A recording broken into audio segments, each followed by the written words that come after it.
I have the Sub 300 Whitepearl in front of the camera today. It's a relatively recent release that I find intriguing. I always enjoy reviewing Doxa. I've been a longtime Sub fan. That is my favorite model from the brand.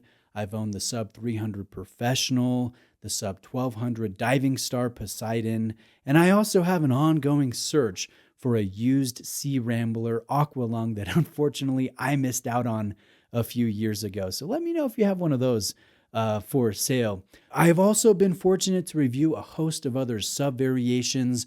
I find the Sub a great model from a very fun brand. Now, what makes Doxa appealing?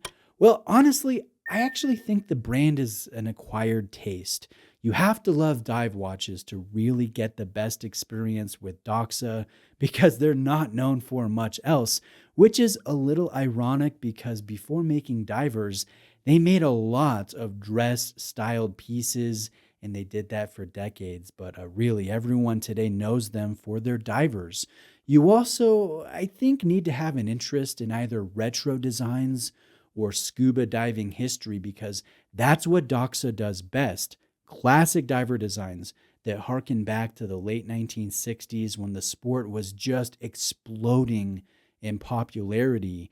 These designs are sometimes very colorful, very bold. Sometimes they have tie-ins to other dive gear manufacturers like Aqualung or Poseidon, and they always contain design cues, or sometimes people call them design quirks. They give the brand a distinctive identity. And the Sub 300 is the bread and butter of Doxa. So thank you to Exquisite Timepieces for lending in this Whitepearl for a review. Exquisite is my recommended Doxa AD. They're a family-owned brick-and-mortar AD in Florida. I've worked with Exquisite for years in getting awesome watches into review. So if you are looking into any Doxa, any of the brands that they carry, definitely reach out. I've placed links below. Now, the Whitepearl colorway is the latest addition to the standard colors that Doxa crafts the 300 in. The first color released back in 1967 was orange, which Doxa called the Professional. Then they did black and silver, which were named Shark Hunter and Sea Rambler, respectively. After those three came Diving Star Yellow, Caribbean Blue, and Aquamarine Turquoise. With the addition of Whitepearl, Doxa now offers the 307 standard colors, and this white looks really sharp. It has a lacquer-like subtle gloss finish to it, but it's not overpowering. It's not overwhelmingly bright or noticeable, and I do think that it looks sharp.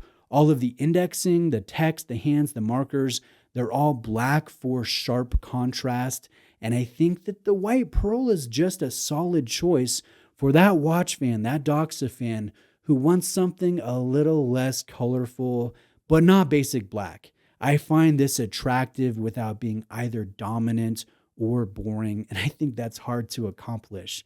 Now, I love the dwarf hour hand. This is supposed to blend into the background, thus emphasizing the oversized minute hand, because the minute hand is the important hand when you're diving. I also enjoy the asymmetrical branding and logo. I think that always looks attractive on a Doxa, as does the twin bezel index work. The inner numbers on the brushed part of the bezel are used to track elapsed minutes, and then the numbers on the polished outer part of the bezel, that is the no decompression scale for use in timing ascent or resurfacing. The box sapphire crystal is small, which I think helps give the 300 its distinctive look. It's one of those design quirks. It also has a nice application of anti-reflective treatments. The crystal on a vintage Sub would have been plexiglass, but this modern recreation is sapphire. This is the bezel action. It's easy to grip, and I think it would be easy to grip even with diving gloves. The action is loud, it's snappy feeling, and it has just the faintest trace of backplay. I really think it's appropriate for the price. I'm not disappointed at all. This is the Lume shot. I think the Lume is decent. The compound is Superluminova, On the forged carbon case variation, the Whitepearl dial is fully lumed, but unfortunately on the steel version, the dial is not lumed, though I do think that that would prove to be a popular option if Doxa ever decided to make a full lume Whitepearl dial on stainless steel as opposed to forged carbon. Now let's talk about this bracelet. Vintage Doxas often had this beads of rice style bracelet, and I think it is a poetic pairing. Yes, these watches look great on fitted colorized rubber straps, but they are meant to be worn on the beads of rice bracelets. They really look fantastic. They're very comfortable. Again, it's just a poetic pairing. But the weakest part about the watch is definitely the clasp. It's a basic flip lock design, and it feels a little bit dated. It also has the less popular Fish logo on it. It does not have a on-the-fly quick adjustment system, which I think is a shame because that is a feature that so many watch collectors have come to expect these days with their diver purchases. Can you get a good fit with this? Yes. Does it work just fine? Yes. But it would be nice to see a reworked clasp design with a modern quick adjustment system and maybe a different logo, personal preference. Inside the case is a chronometer certified Sellita. This is the SW200. It beats 28,800 times every hour, and it has a rather pedestrian 38 hours of power reserve, but it's a very trusted movement. It's easy to service. It's not viewable behind a stainless steel case back, but I do like the fact that Doxa had these chronometers certified, so you should expect daily accuracy to be between -4 and +6 seconds per day.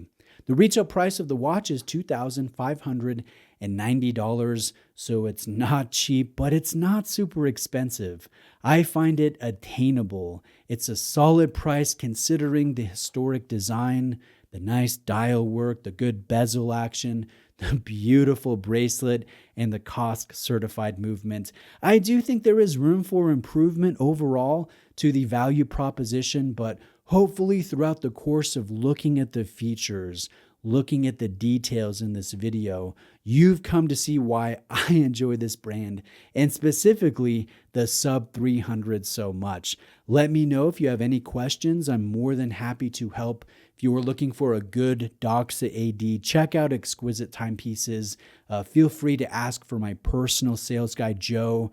Yes, you're welcome to name drop me. Links are below. And lastly, if you liked this Whitepearl presentation, please subscribe to my channel. I feature a wide range of mid-level to luxury watches on a regular basis. I post every few days. And as a watch fan myself, I try to cover the things that I like, that I find important, that I find interesting while showing the details of the watch. So if you could help me out, I'd really appreciate your support. Thanks.